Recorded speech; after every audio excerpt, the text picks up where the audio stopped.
ကဘာဦးကျမ်းအခန်းကြီး22အပိုင်ငယ်1မှ24ဣဇက်ကိုပူဇော်စေခြင်းထိုနောက်မှဖျားသခင်သည်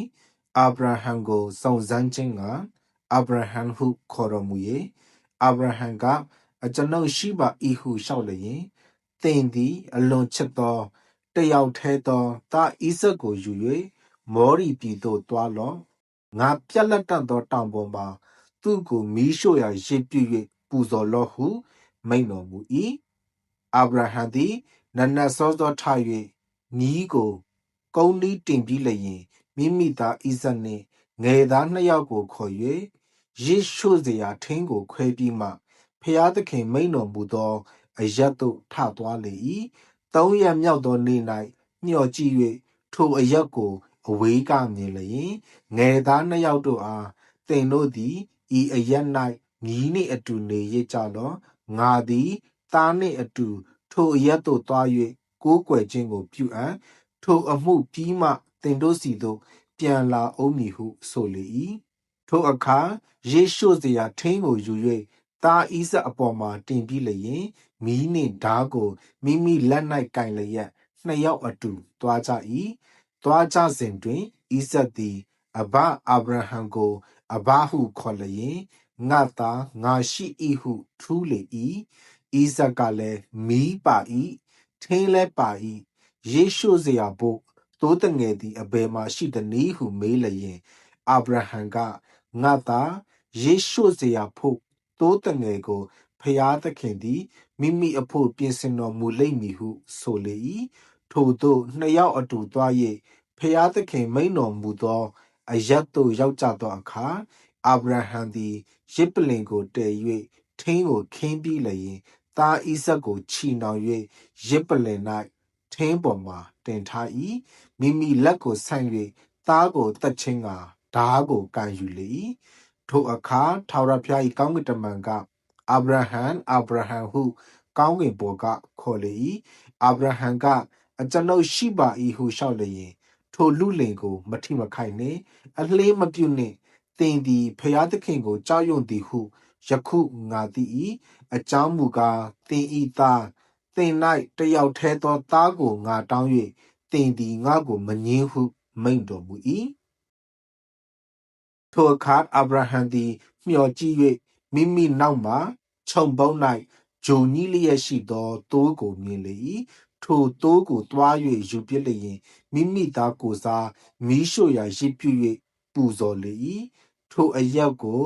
ယဟောဝါယိယေဟုအာဗြဟံသမုတ်လေ၏ထိုသို့နှင့်အညီတောင်ပေါ်မှာထာဝရဘုရားပြင်ဆင်တော်မူမည်ဟုယနေ့တိုင်အောင်ဆိုလေရှိသတည်းတဖန်ထာဝရဘုရား၏ကောင်းကင်တမန်သည်ကောင်းကင်ပေါ်ကအာဗြဟံကိုခေါ်လျက်သင်သည်ဤအမှုကိုပြု၍သင်ဤသားသင်၌တယောက်ထဲသောသားကိုငါအားမငြင်းသောကြောင့်ငါသည်သင်အားအစဉ်အမြဲကောင်းကြီးပေးမည်သင်ဤအမျိုးအနွယ်ကိုလည်းကောင်းကင်ကျယ်ကဲ့သို့၎င်းသမုတ်တရားသဲလုံးကဲ့သို့၎င်းအစဉ်အမြဲပွားများစေမည်သင်ဤအမျိုးအနွယ်သည်ရန်သူတို့၏မြို့တကားများကိုအစိုးရလိမ့်မည်သင်ဤအမျိုးအနွယ်အားဖြင့်လူမျိုးအပေါင်းတို့သည်ကောင်းကြီးမင်္ဂလာကိုခံရကြလိမ့်မည်ဟု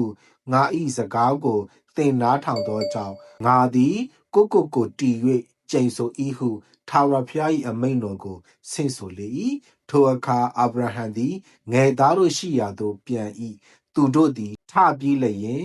ဗေရရှေဘအရပ်သို့လိုက်သွားကြ၏ထိုအရပ်၌အာဗြဟံနေလေ၏နာခေါ်၏သားသမီးများထိုနောက်မှအာဗြဟံကြားသောသတင်းစကားဟူမူကားသင်၏အကိုနာခေါ်မယားမိလခသည်သားကိုဖွားမြင်လေပြီသားအကြီးဟုဇာသူညီဘူဇာအာရန်အဘကေမွေလာခေတဟာဇောပိလဒါရှယိဒလဝေသွေလဒီဟုသောသားရှစ်ယောက်တို့ကိုအာဗြဟံအကိုနာခေါ်၏မယားမိလခဖွားမြင်လေ၏ဝေသွေလကရေဗကာအပါတီရူမာအမည်ရှိသောနာခေါ်၏မယားငယ်သည်လည်းတေဘဂါဟံတဟာရှမာခါတို့ကိုဖွားမြင်လေ၏ ကဘာဦးကျမ်းအခန်းကြီး23အပိုင်ငယ်1မှ20စာရာအတွက်သင်္ချိုင်းမြေဝယ်ခြင်းစာရာသည်အသက်129နှစ်ရှိ၏ထိုမြလောက်အသက်ကြီးသောခါနန်ပြည်ဟေဗြုန်မြို့တည်းဟူသော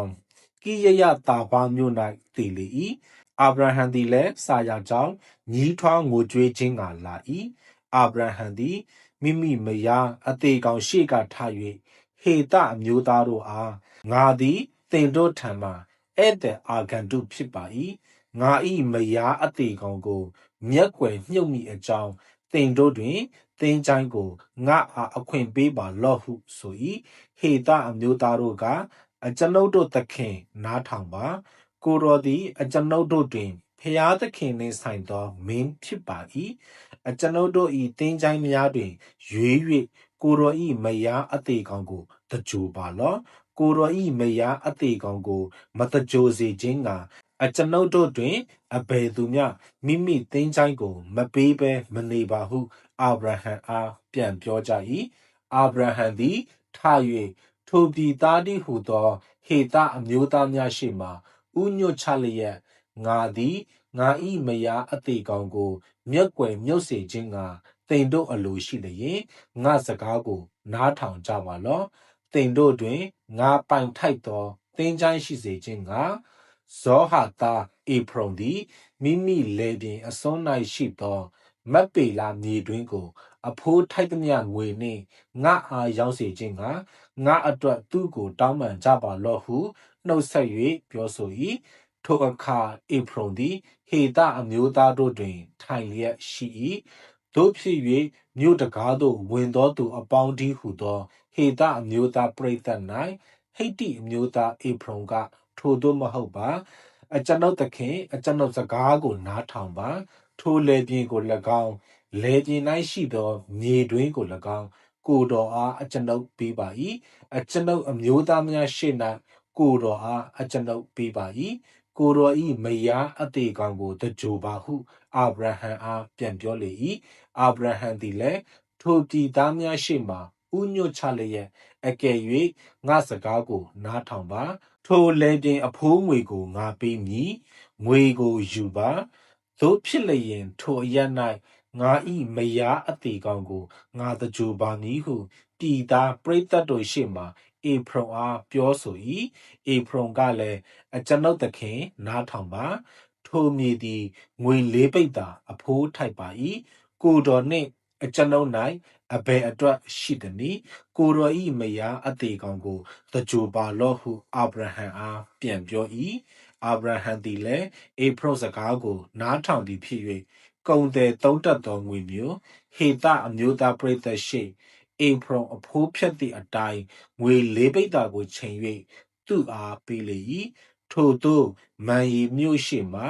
မက်ပေလာအရ၌ရှိသောအေဖရုန်၏လေပြင်ကို၎င်းလေပြင်၌ရှိသောမြေတွင်းနှင့်သစ်ပင်များပတ်ဝန်းကျင်သစ်ပင်များကို၎င်းဟေသအမျိုးသားပရိသတ်၌မြို့တကားသို့ဝင်သောသူအပေါင်းတို့ရှေ့မှ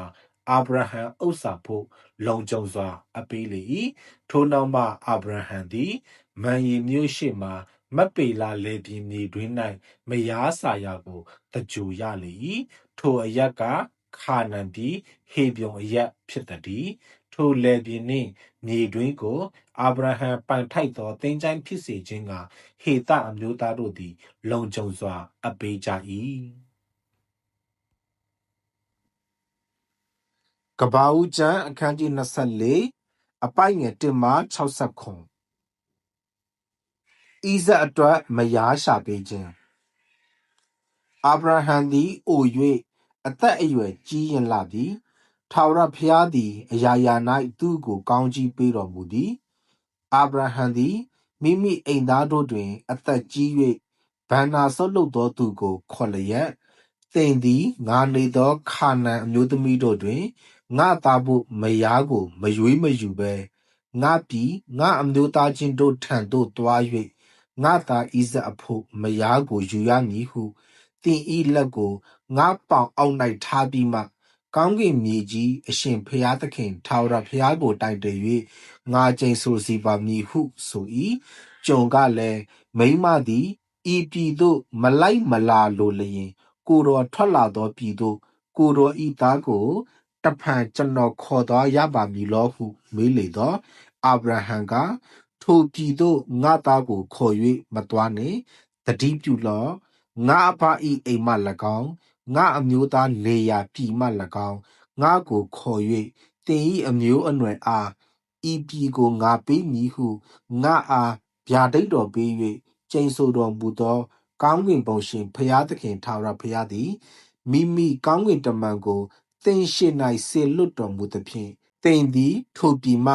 ငါသားဖို့မယားကိုယူရလိမ့်မည်မိန်းမသည်သင်နှင့်အတူမလိုက်လိုလျင်သင်သည်ယခုငါပေးသောကျိန်ဆိုခြင်းနှင့်ကင်းလွတ်စေငါသားကိုထိုပြည်သို့ခေါ်၍မသွားနှင့်ဟုဆိုပြီးမှကျုံသည်သခင်အာဗြဟံဤပေါင်အောင်၌လက်ကိုထား၍ထိုအမှု၌ကျိန်ဆိုလေ၏ထိုကျုံသူလည်းမိမိသခင်ဤဥစ္စာရှိသမျှကိုစီရင်သောသူဖြစ်၍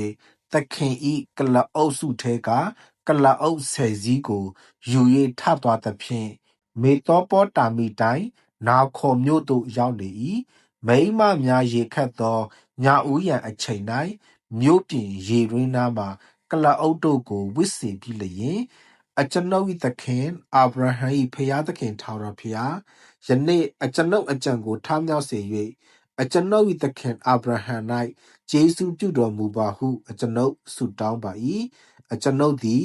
ဤရေတွင်းနားမှရပ်နေ၍ထိုမြို့သူသတို့သမီးတို့သည်ရေခတ်ချင်းကလာကြသည်တွင်အကျင့်သတို့သမီးကိုကျွန်ုပ်တောက်ချင်းကသင်ဤရေဘူးကိုချပါဟုဆိုသောတောက်ပါသင်ဤကလအုပ်တို့ကိုလည်းရေတိုက်ပါမည်ဟုပြန်ဆိုသောသတို့သမီးသည်ကိုတော်ဤကြုံဤဇပ်ဖို့ခန့်ထားတော်မူသောသူဖြစ်ပါစေသောထိုတို့အားဖြင့်အကျွန်ုပ်၏သခင်၌ဂျေစုပြုတော်မူကြောင်းကိုအကျွန်ုပ်သိရပါမည်ဟုရှောက်ဆို၏ထိုတို့ရှောက်ဆို၍မပြီးမီအာဗြဟံအကိုနာခေါ်မယာမိလခသားဘွေသွေလဤသမီးရေဗက္ကာသည်ရေဘူးကိုထမ်းလျက်ထွက်လာသည်ကိုမြင်၏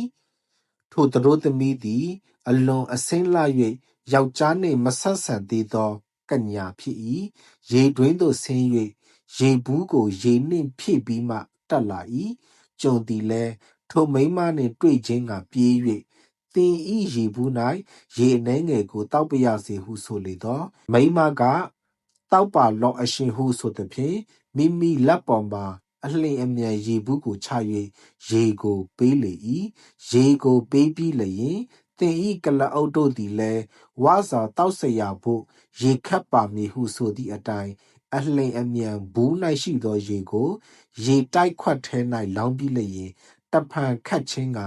ရေတွင်းသို့ပြေး၍ကလအုပ်အဖို့ရေခတ်လေ၏ယောက်ျားသည်ထိုမိန်းမကိုအံ့ဩ၍မိမိရောက်လာသောအမှုကိုထာဝရဘုရားပြုစုတော်မူသည်မမူသည်ကိုသိလို၍တိတ်ဆိတ်စွာနေလေ၏ကလအုပ်များကိုရေတောက်စေပြီးသောနောက်ယောက်ျားသည်အချိန်9မှုရှိသောရွှေနှဆွဲအကျပ်30အချိန်ရှိသောရွှေလက်ကောက်တရံကိုထုတ်၍သင်သည်အဘယ်သူ၏သမီးဖြစ်သည်အကျွန်ုပ်ကိုပြောပါသင်ဤအဘအိမ်၌ကျွန်ုပ်တို့တဲခုเสียအရက်ရှိသလောဟုမေးလေသောမိန်းမကကျွန်ုပ်သည်နာခေါ်ဤမယားမိလခဖွားမြင်သောဘွေသွေလ၏သမီးဖြစ်သည်ဟု၍၎င်းကျွန်ုပ်တို့၌မြတ်ချောက်များစားပွဲတောက်ပွဲများနှင့်တဲခုเสียအရက်လည်းရှိသည်ဟု၍၎င်းဆိုလေ၏ထိုအခါယောက်ျားသည်ဥညွတ်ချ၍ထာဝရဘုရားကိုကိုးကွယ်လျက်ဂယုဏသစ္စာတော်ကိုအကျွန်ုပ်သခင်မှရုပ်သိမ်းတော်မူသောအကျွန်ုပ်သခင်အာဗြဟံ၏ဖျားသခင်ထာဝရဘုရားသည်မင်္ဂလာရှိတော်မူစေတည်းလမ်းမှာတွားလျက်ရှိသောအကျွန်ုပ်ကိုထာဝရဘုရားသည်အကျွန်ုပ်သခင်၏ညီအကိုတို့အိမ်သို့ပို့ဆောင်တော်မူပါသည်တကားဟုမှတ်ဆို၏သတို့သမီးသည်လည်းပြေး၍အမိ၏အိမ်၌ဤအရာများကိုကြားပြောလေ၏ရေဗက္ကာ၌လာဗန်အမည်ရှိသောမောင်တယောက်ရှိ၏လာဗန်သည်ယောက်ျားရှိရာရေတွင်းသို့ပြေး၏သူသည်နှာဆွဲကို၎င်း လက်၌လက်ကောက်ကို၎င်းမြင်၍ထိုယောက်ျားသည်ကျွန်ုပ်ကိုဤသို့ပြောသည်ဟုနှမရေဘက္ကာဆိုသောစကားကိုကြားသောအခါရေတွင်၌ကလအုပ်အနားမှရပ်နေသောယောက်ျားထံသို့ရောက်သောအခါထာဝရဘုရားကောင်းကြီးပေးတော်မူသောသူကျွန်ုပ်အိမ်သို့ဝင်ပါလော့ပြင်၌အဘဲကြောက်ရက်နေသည်အိမ်ကို၎င်းကလအုပ်များနေရာအရက်ကို၎င်းကျွန်ုပ်ပြင်ပါပြီဟုဆိုသဖြင့်ယောက်ျားကိုအိမ်သို့သွင်း၍ကလအုပ်တို့တစားကိုချွတ်ပြီးမှသူတို့အားမြတ်ချောက်နှင့်စားစရာကိုပေး၏ယောက်ျားခြေ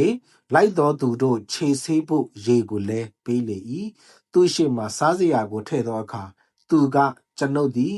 ကိုယ်အမှုကိုမပြောမီမစားလိုပါဟုဆိုလျင်ပြောပါဟုဆို၏ယောက်ျားကလည်းကျွန်ုပ်ကအာဗြဟံ၏ကျွန်ဖြစ်ပါ၏ထာဝရဘုရားသည်ကျွန်ုပ်၏သခင်ကိုအလွန်ကောင်းကြီးပေးတော်မူသဖြင့်သူသည်ကြီးမြတ်ခြင်းသို့ရောက်လေပြီသိုးစုနွားစုရွှေငွေကျွန်ယောက်ျားကျွန်မိန်းမကလအုပ်နှင့်မြီးများတို့ကိုပေးတော်မူသည်ကျွန်ုပ်သခင်၏မယားစာရသည်သခင်အသက်အိုသောအခါသူ့အားသားကိုဖွားမြင်သဖြင့်ထိုသားအားဥစ္စာရှိသမျှကိုသခင်သည်အပ်ပေးပြီကျွန်ုပ်၏သခင်ကလည်းသင်သည်ငါနေသောခါနန်အမျိုးသမီးတို့တွင်ငါသားဖို့မယားကိုမရွေးပဲငါအဘ၏အိမ်ငါအမျိုးသားချင်းတို့ထံသို့သား၍ငါသားဖို့မယားကိုယူရမည်ဟု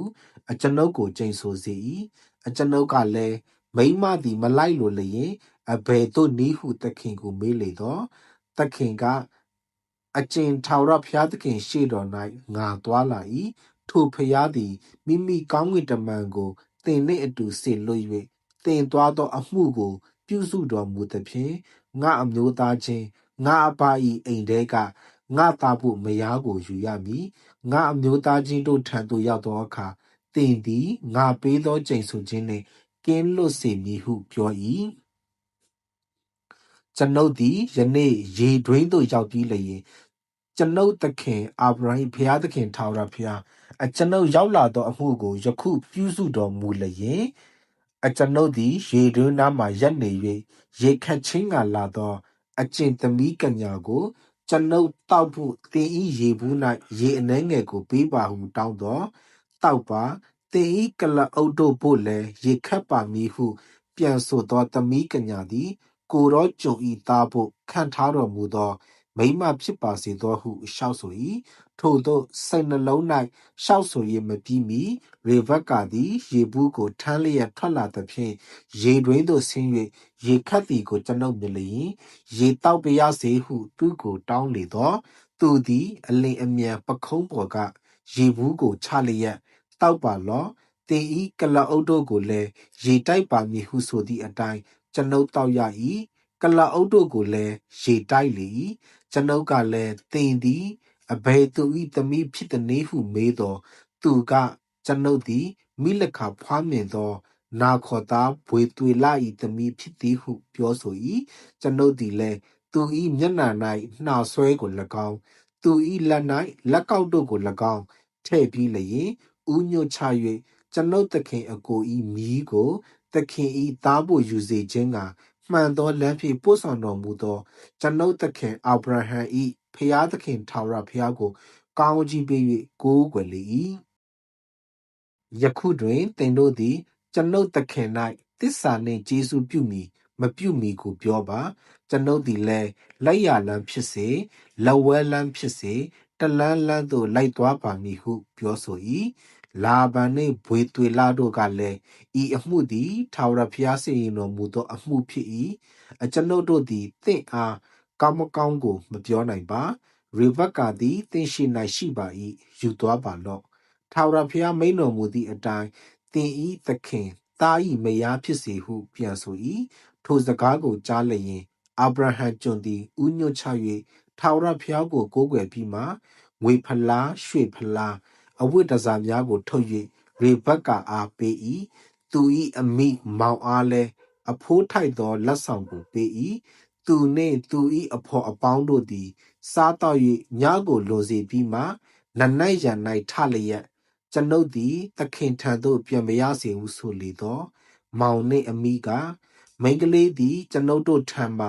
10 ရက်ခန့်လျောက်နေပါရစေအောင် နောက်မှသူ့ကိုသွားပါစေမည်ဟုဆိုကြ၏ထိုသူကလည်းကျွန်ုပ်ကိုမစည်းတားပါနှင့်ထာဝရဘုရားသည်ကျွန်ုပ်ရောက်လာသောအမှုကိုပြုစုတော်မူပြီးကျွန်ုပ်သည်သခင်ထံသို့တွားရသောအခွင့်ကိုပေးပါလော့ဟုဆိုလျင်သူတို့ကမိန်းကလေးကိုခေါ်၍သူ့အလိုကိုမေးပါအုံးမည်ဟုဆိုသည်နှင့်ရေဘက္ကာကိုခေါ်၍သင်သည်ဤလူနှင့်အတူယခုလိုက်မည်လောဟုမေးသောအခါကျွန်ုပ်လိုက်ပါမည်ဟုဆို၏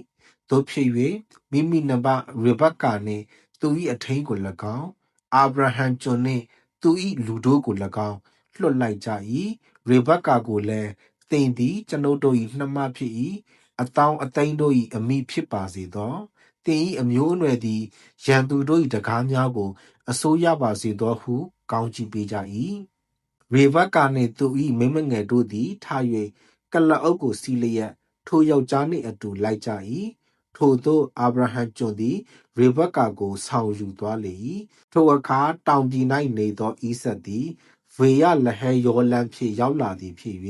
ညဦးအချိန်၌ဆင်ကျင်လိုသောငါတောအရက်သို့ထပ်သွား၍မျှော်ကြည့်လျင်ကလအုပ်များလာသည်ကိုမြင်လေ၏ရေဘက္ကာသည်လည်းမျှော်ကြည့်၍ဣဆက်ကိုမြင်သောအခါကလအုပ်အပေါ်မှဆင်းပြီးလျင်ကျွန်ုပ်တို့ကိုကြိုဆိုခြင်းကတော၌လာသောထိုသူကအဘယ်သူနည်းဟုကျွန်ကိုမေးလေသောကျွန်ကထိုသူသည်ကျွန်ုပ်သခင်ဖြစ်ပါ၏ဟုပြောဆိုသောစကားကိုကြားလျင်ရေဘက္ကာသည်မျက်နှာဖုံးကိုယူ၍ဖုံးလေ၏ကျွန်သည်လည်းမိမိပြုလေသမျှတို့ကိုဣဇက်အားကြားပြောပြီးမှဣဇက်သည်မိမိအမိစာရာ၏တဲသို့ရေဘက္ကာကိုဆောင်ယူ၍စုံဖက်လေ၏ရေဘက္ကာကိုချစ်နှစ်မြို့သဖြင့်အမိတည်သောအမှု၌တတ်တာခြင်းသို့ရောက်လေ၏ရှင်မသက်ခရစ်ဝင်ကျမ်းအခန်းကြီး9အပိုင်ငယ်1မှ29စစ်ကြောဆုံးဖြတ်ခြင်းသင်တို့သည်စစ်ကြောဆုံးဖြတ်ခြင်းနှင့်ကင်းလွတ်ရမည်အကြောင်းသူတစ်ပါး၏အမှု၌စစ်ကြောဆုံးဖြတ်ခြင်းကိုမပြုကြနှင့်သင်တို့သည်အကျင့်တရားအတိုင်းသူတစ်ပါးကိုစီရင်ကြ၏ထိုတရားအတိုင်းစီရင်ခြင်းကိုခံရမည်အကျင့်ချိန်တင်းပမာဏနှင့်သူတစ်ပါးအားပေး၏ထိုပမာဏအတိုင်းကိုခံရကြမည်ကိုမျက်စိ၌ရှိသောတကျင့်ကိုမအောက်မေ့ပဲညီအကိုမျက်စိ၌ရှိသောညောင်ငယ်ကိုအဘဲကြောင့်ကြည့်ရှုသည်နိကိုမျက်စိ၌တကျင့်ရှိလျက်ပင်ညီအကိုအားသင်၏မျက်စိ၌ရှိသောညောင်ငယ်ကိုထုတ်ပြရစေဟုအဘယ်သို့ဆိုသည်နိလျှို့ဝှက်သောသူကိုမျက်စိ၌ရှိသောတကျင့်ကိုရှေးဥစွာထုတ်ပြလော့နောက်မှညီအကိုမျက်စိ၌ရှိသောညောင်ငယ်ကိုထုတ်ပြခြင်းကရှင်းလင်းစွာမြင်လိမ့်မည်ဖြူစင်သောအရာကိုခွေးတို့အားမပေးကြနှင့်ပလဲယတနာတို့ကိုဝတ်တို့ရှိမှမချမထားကြနှင့်သို့ပြုလျင်ထိုအရာတို့ကိုကြော်နှင်း၍သင်တို့ကိုလှဲ့လျက်ကိုက်ဖြတ်ကြလိမ့်မည်တောင်းလော့ရှာလော့ခေါက်လော့တောင်းကြလော့တောင်းလင်ရမည်ရှာကြလော့ရှာလင်တွေ့မည်တကားကိုခောက်ကြလော့ခောက်လင်ဖွင့်မည်တောင်းသောသူမည်သည်ကရ၏ရှာသောသူလည်းတွေ့၏ခောက်သောသူအားလည်းတကားကိုဖွင့်၏သားသည်မုတ်ကိုတောင်းလျင်မိမိသားအားကြောက်ကိုပေးမိသူငါးကိုတောင်းလျင်မွေကိုပေးမိသူတစုံတစ်ယောက်မျှသင်တို့တွင်ရှိသလောသင်တို့သည်အဆိုးဖြစ်လျက်ပြင်ကိုယ်သားတို့အားကောင်းသောအရာကိုပေးတတ်လျင်ထိုမြတ်မကကောင်းကင်ဘုံ၌ရှိတော်မူသောသင်တို့အဘသည်ဆုတောင်းသောသူတို့အားကောင်းသောအရာကိုသာ၍ပေးတော်မူမည်မဟုတ်လောသင်တို့သည်ကိုယ်၌သူတစ်ပါးပြုစေလိုသမျှအတိုင်းသူတစ်ပါး၌ပြုကြလော့ဤပညတ်ကပညတ္တိကျမ်းနှင့်အနာဂတ္တိကျမ်းတို့၏အချုပ်အခြာပင်ဖြစ်သည်ကျင်းသောတကားကျင်းသောတကားကိုဝင်ကြလော့ပျက်စီးခြင်းသို့ရောက်သောလမ်းနှင့်တကားသည်ကျယ်ဝန်းသည်ဖြစ်၍ဝင်သောသူတို့သည်များကြ၏အသက်ရှင်ခြင်းသို့ရောက်သောလမ်းနှင့်တကားသည်အလွန်ကျဉ်းမြောင်းသည်ဖြစ်၍တွေ့ဝင်သောသူတို့သည်နည်းကြ၏အပင်နှင့်အသီးအတွင်း၌ကြမ်းတမ်းသောတောခွေးဖြစ်လျက်သိုးရေကိုခြုံ၍သင်တို့ရှိရာသို့လာသောမိစ္ဆာပရောဖက်တို့ကိုသတိနှင့်ရှောင်ကြလော့ထိုသူတို့၏အကျင့်ကိုထောက်၍သူတို့၏သဘောကိုသိကြလိမ့်မည်စူးပင်၌စပျစ်သီးကိုဆွတ်တတ်သလောစူးလေပင်၌ သင်ပေါ်တဖန်သည်ကိုဆွတ်တတ်သလောကောင်းသောအပင်သည်ကောင်းသောအသီးမကောင်းသောအပင်သည်မကောင်းသောအသီးကိုတီးတတ်၏ကောင်းသောအပင်သည်မကောင်းသောအသီးမကောင်းသောအပင်သည်ကောင်းသောအသီးကိုမတီးနိုင်ကောင်းသောအသီးမတီးသောအပင်ရှိသမျှတို့ကိုခုတ်လဲ၍မိတဲသို့ချလိုက်တတ်၏သို့ဖြစ်လျင်ထိုပရောဖက်တို့၏အကျင့်ကိုထောက်သောသူတို့၏သဘောကိုသိရကြလိမ့်မည်သင်တို့ကိုငါအလင်းမသိသခင်ဟုငါကိုလျှောက်သောသူတိုင်းကောင်းကင်နိုင်ငံတော်သို့ဝင်ရလိမ့်မည်မဟုတ်ကောင်းကင်ဘုံ၌ရှိတော်မူသောငါခမည်းတော်၏အလိုကိုဆောင်သောသူသာလျင်ဝင်ရလိမ့်မည်ထိုနေ့၌ကသခင်အကျွန်ုပ်တို့သည်ကိုတော်အခွင့်နှင့်ဆုံးမဩဝါဒပေးပါပြီမဟုတ်လောကိုတော်အခွင့်နှင့်နတ်ဆိုးတို့ကိုနှင်ထုတ်ပါပြီမဟုတ်လောကိုတော်အခွင့်နှင့်များစွာသောတကိုးတို့ကိုပြပါပြီမဟုတ်လောဟုအများသောသူတို့သည်ရှောက်ကြလိမ့်မည်ထိုသို့ရှောက်ကြသောအခါသင်တို့ကိုငါအလင်းမသိအဓမ္မအမှုကိုပြုသောသူတို့ငါထံမှဖယ်ကြောင်းဟုထိုသူတို့အားအတိအလင်းငါပြောမည်တိဆောက်ခြင်းနှမျိုးအကျဉ်သူသည်ငါဟောပြောသောဤစကားကိုကြား၍နားထောင်၏ထိုသူသည်ကြောက်ပေါ်မှအိမ်ဆောက်သောပညာရှိနှင့်တူကြောင်းကိုငါပုံပြမည်မိုးရွာ၍ရေစီးသည်နှင့်လေလာ၍ထိုအိမ်ကိုတိုက်သည်ရှိသောကြောက်ပေါ်မှတည်သောကြောင့်မပြိုမလဲနေ၏အကျဉ်သူသည်ငါဟောပြောသောဤစကားကိုကြား၍နားမထောင်ဘဲနေ၏ထိုသူသည်သဲပေါ်မှအိမ်ဆောက်သောလူမိုက်နှင့်တူကြောင်းကိုငါပုံပြမည်မိုးရွာ၍ရေစီးသည်နှင့်လေလာ၍ထိုအိမ်ကိုတိုက်သောအခါကြီးစွာသောပြိုလဲခြင်းသို့ရောက်လေသည်ဟုဟောတော်မူ၏ထိုဒေသနာတော်ကိုယေရှုဟောတော်မူသည့်အဆုံး၌ပရိသတ်အပေါင်းတို့သည်ဆုံးမဩဝါဒပေးတော်မူခြင်းကိုအလွန်အံ့ဩကြ၏အကြောင်းမူကားကျမ်းပြုဆရာနီးတူမဟုတ်အစိုးရသောသူနီးတူဆုံးမဩဝါဒပေးတော်မူ၏ကိုးခုမြောက်သောဆာလံအပိုင်ငယ်1မှ20တရားမျှတမှုအတွက်ချီးမွမ်းခြင်းအိုထာဝရဘုရားအကျွန်ုပ်သည်စိတ်နှလုံးအကျွမ်းမဲ့ကိုတော်ကိုချီးမွမ်းပါမည်အံ့ဘွယ်သောအမှုတော်ရှိသမျှတို့ကိုပြမြင်ပါမည်ကိုတော်ကိုအမိပြု၍ဝမ်းသာရွှင်လန်းပါမည်နာမတော်ကိုထောမနာသခြင်းဆိုပါမည်အမြင့်ဆုံးသောဖရာအကြောင်းမူကားအကျွန်ုပ်ရန်သူတို့သည်ပြန်ဆုတ်၍လဲကြပါ၏ရှေ့တော်၌ပျက်စီးကြပါ၏ကိုတော်သည်အကျွန်ုပ်ဘက်မှတရားဆုံးဖြတ်တော်မူပြီးပလင်တော်ပေါ်မှထိုင်၍ဖြောက်မတ်စွာစီရင်တော်မူပြီးတပါးမျိုးသားတို့ကိုဆုံးမတော်မူပြီးဆိုးသောသူတို့ကိုဖျက်ဆီး၍သူတို့နာမကိုကာလအစဉ်အဆက်ခြေဖြတ်တော်မူပြီးရန်သူတို့သည်အကောင်အစဉ်ပျက်စီးခြင်းသို့ရောက်ကြပါသည်မြို့တို့ကိုဖြိုဖျက်တော်မူ၍သူတို့အမှတ်မြတ်မရှိပျောက်ပါပြီထာဝရဘုရားမူကားကာလအစဉ်ဆက်တည်တော်မူ၏တရားပလင်တော်ကိုပြင်ဆင်၍မြေကြီးသားတို့ကိုတရားသဖြင့်စီရင်တော်မူ၏လူမျိုးတို့အားဖြောင့်မတ်စွာစီရင်ခြင်းကိုပြုတော်မူ၏ထာဝရဘုရားသည်ညှင်းဆဲခြင်းကိုခံရသောသူတို့၏ခိုလုံရာဘေးအန္တရာယ်ရောက်သည့်ကာလခိုလုံရာဖြစ်တော်မူ၏နာမတော်ကိုသိသောသူတို့သည်ကိုတော်ကိုယုံကြည်ကြပါလိမ့်မည်အကြောင်းမူကားအိုထာဝရဘုရားကိုတော်ကိုရှာသောသူတို့ကိုစွန့်ပစ်တော်မမူတတ်ပါဇီးအောင်မြို့မှာကျမ်းဝတ်တော်မူသောထာဝရဘုရားကိုထောမနာသခြင်းဆိုကြလော့အမှုတော်များကိုလူမျိုးတို့အားဟောပြောကြလော့လူအသက်သက်ခြင်းအမှုကိုစစ်တော်မူ၍အသေးခံရသောသူတို့ကိုအောက်မေ့တော်မူ၏နှိမ်ချလျက်ရှိသောသူတို့၏အော်ဟစ်ခြင်းအတန်ကိုမေ့လျော့တော်မမူတတ်ပါအိုထာဝရဘုရားအကျွန်ုပ်ကိုကယ်မသနာတော်မူပါအကျွန်ုပ်ကိုမုန်းသောသူတို့၏ညှင်းဆဲခြင်းအမှုကိုကြည့်ရှု၍သေမင်းလက်မှအကျွန်ုပ်ကိုကယ်နှုတ်တော်မူပါသို့ဖြစ်၍ဂုံကျေးဇူးတော်အပေါင်းကိုဇီးအောင်မြို့တကားဝမှာအကျွန်ုပ်ပြမြင်ပါမည်ကယ်တင်တော်မူခြင်းကျေးဇူးကိုအမိပြု၍ဝမ်းမြောက်ပါမည်တပါးမျိုးသားတို့သည်ကိုတူးသောတွင်တဲသို့ကိုကြကြ၏ ကိုဝတ်ထားသောကြောကွင်းတန်းမှာကိုခြေတို့သည်ကြော်မိကြ၏ထာဝရဘုရားသည်တရားစီရင်ဆုံးဖြတ်တော်မူခြင်းအပြင်ထင်ရှားတော်မူ၏မတရားသောသူသည်မိမိလုပ်သောအလုပ်ထဲမှာကြော့မိခြင်းကိုခံရ၏မတရားသောသူတို့နှင့်ဘုရားသခင်ကိုမေ့လျော့သောလူမျိုးအပေါင်းတို့သည်မရဏနိုင်ငံသို့နှင်ခြင်းကိုခံရကြလိမ့်မည်ငတ်မွတ်သောသူတို့ကိုအစဉ်မေ့လျော့တော်မူ